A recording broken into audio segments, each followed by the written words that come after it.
Salah satu akhlak mulia yang harus dimiliki oleh setiap muslim adalah syariat. Secara bahasa, syariat berasal dari bahasa Arab syariat yasju'u syariatan, yang artinya berani atau gagah. Sedangkan menurut istilah, syariat diartikan sebagai asy-syari'atu syiddatul qalbi indal ba'si. Artinya, kuatnya hati ketika menghadapi kesulitan. Jadi, syariat adalah keteguhan hati, kuat pendirian, berani membela dan mempertahankan sesuatu yang hak secara gigih dan terpuji. Perwujudan sikap syariat dalam kehidupan sehari-hari dapat dipraktikkan dalam hal-hal berikut. Pertama, memiliki daya tahan yang sangat besar. Yang kedua, berterus terang dalam menyampaikan kebenaran. Yang ketiga, dapat dipercaya dalam memegang rahasia. Yang keempat, mengakui setiap kesalahan yang diperbuat. Yang kelima, bersikap objektif kepada diri sendiri. Yang keenam, menguasai diri saat marah. Dan yang ketujuh, mampu bersikap berani dalam melakukan tindakan-tindakan yang benar. Adapun macam sifat syariah digolongkan menjadi dua bagian.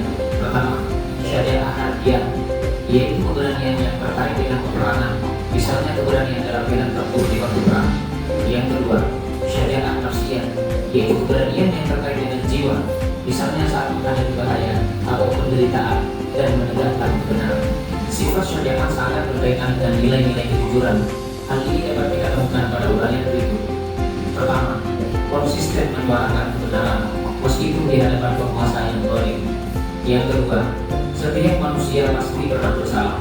Itu artinya dibutuhkan manusia pemberani yang lantang mengakui kesalahannya. Serta yang ketiga, selalu senang berbuat baik, karena pada dasarnya setiap manusia akan senang jika diperlakukan secara jujur. Sebaliknya, sangat marah dan benci jika dibohongi atau dicurangi. Berikut beberapa faktor penyebab seseorang memiliki sifat syariah. Pertama, adanya perasaan takut hanya kepada Allah. Yang kedua, saat kehidupan akhirat lebih dicintai dibandingkan dengan kehidupan di dunia. Yang ketiga, adanya perasaan tidak takut mati. Yang keempat, tidak pernah ragu dengan kebenaran. Yang kelima, tidak menomorsatukan kekuatan materi. Yang keenam, terbiasa bertawakal dan yakin akan adanya pertolongan Allah. Serta yang ketujuh, senantiasa membela kebenaran.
Setelah tadi sudah